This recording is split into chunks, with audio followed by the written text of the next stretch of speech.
Hi, I'm Chris Green, co-founder of US Rack. Thank you for considering one of our quality US Rack products. Our product video segments only take a few minutes to watch, but they will show in detail how to assemble, install, and make safe use of the many outstanding features of our products.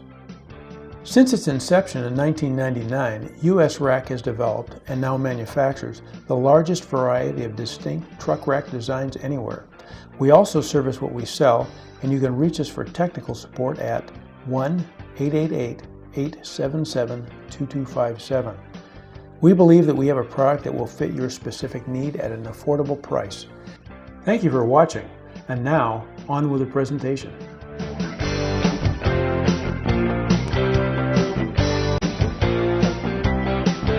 When you receive your rack, unpack the box carefully and remove all of the wrapping which was provided to protect it during shipping. Here are the parts of the paddler's rack.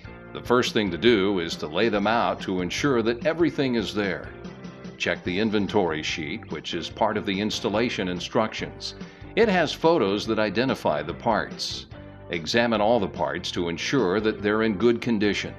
Damage can occur during shipping and occasionally even during the manufacturing process. If you find missing or broken parts, cracked welds, or any other damage, do not attempt to install the rack. Instead, contact customer service at the toll-free number and we'll send you what you need right away.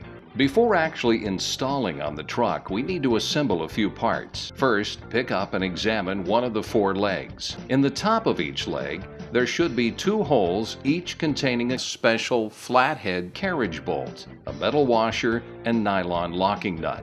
If they're not already in the holes, locate them in the hardware kit and attach them with the head of the bolt up and the washer and nut at the bottom. Now take a crossbar and after removing the end caps, lay it down flat on its side with the open channel facing toward you. Feed the head of each of the carriage bolts into the end of the crossbar as you slide the top of the legs along the crossbar until it's on about 6 inches. Tighten the nut with a socket wrench so that it's just tight enough to allow it to slide along the bar with slight pressure. The next step is to attach the bases to the bottom of the legs. You'll notice that there's a tubular projection on one end of each base. If they contain screws, remove them. Attach the base to the bottom of the leg by sliding the bottom of the leg over the top of the tubular projection so that the holes at the bottom of the leg align with the holes in the projection. Place nylon washers on 2 button head cap screws and thread 1 into each hole. Tighten both firmly with the Allen wrench. Attach the other legs and bases in a similar manner. If you have a conventional fleet-side truck bed and want to clamp the rack securely to your bed rails, you should have parts that look like these, including a clamp tube and a cushion casing. If not already assembled, assemble them using the bolts, washers, and nut provided. If you have a newer model truck with a bed rail track system such as the Toyota Tacoma, you'll still need the clamp tube, but you'll be using the track inserts instead of the cushion casings. You may also have a widening plate. This is used only for Nissan products, so if you don't have a Nissan truck, you won't need it. Of course, if you don't wish to clamp your rack onto your truck and have opted for the bolt-on system, you may use the hardware supplied in the package. To attach your rack, use a 3/8-inch bit in an electric drill to drill through the guide holes in the base of the rack and through the bed rail of your truck. You only need to select 2 of the 3 possible holes, but using the front and back holes is optimal.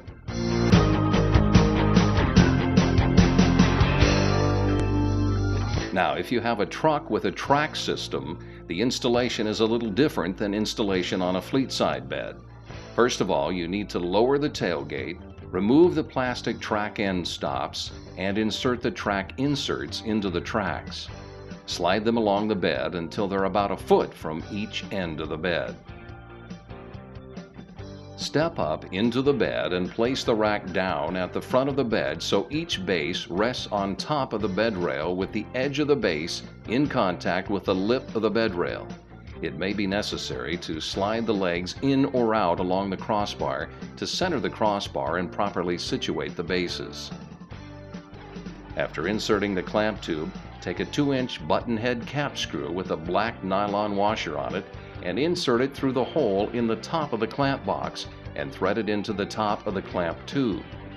If you're satisfied with the location and orientation of the rack, you can first tighten the knob until the clamp tube is pulled securely against the track, then use the Allen wrench to tighten this screw up until the base is clamped securely to the truck bed rail. After completing the front section, install the back section in the same way. Remember also that any cargo rack attached to a moving vehicle is subject to vibration caused by road conditions and winds, that it is very important to check all fasteners to ensure that they do not become loosened.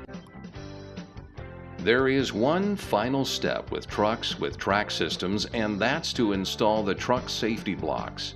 The purpose of the safety blocks is to ensure that even if the fasteners holding the rack to the track become loose, the rack couldn't slide back and out of the truck.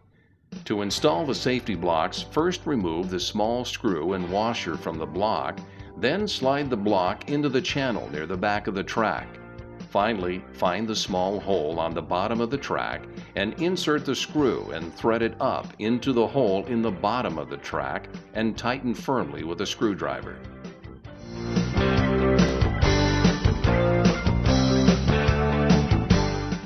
To clamp the rack to the bed rail is quite simple.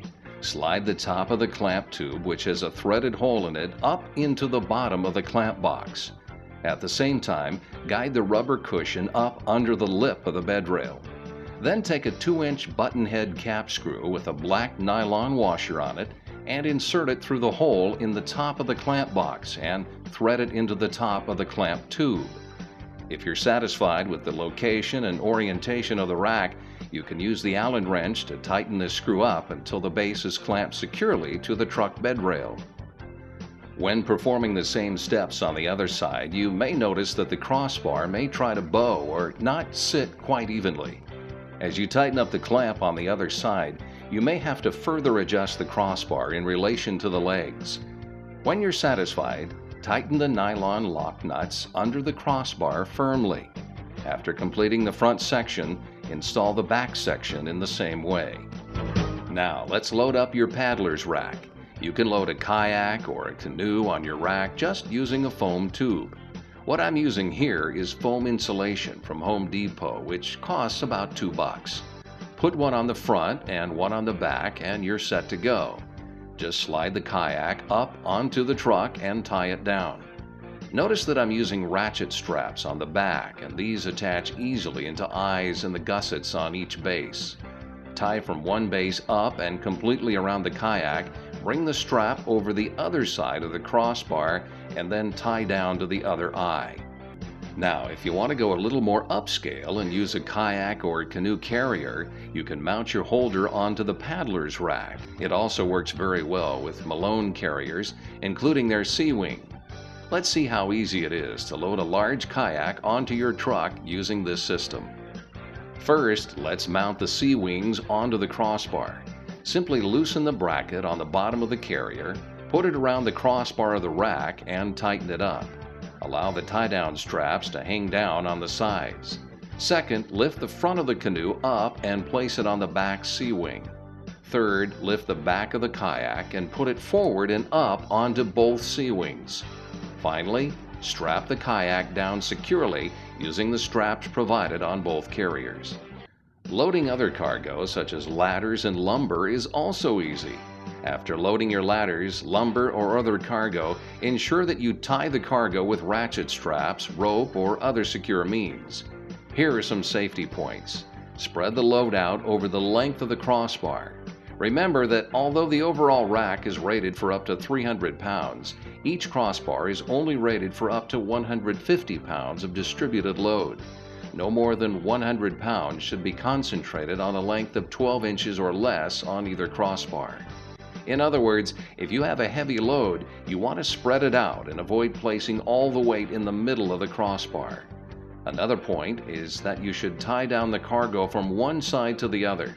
Don't strap cargo in a way that pulls front and back sections toward each other. We've shown you how to inventory, assemble, install, and load cargo on your rack.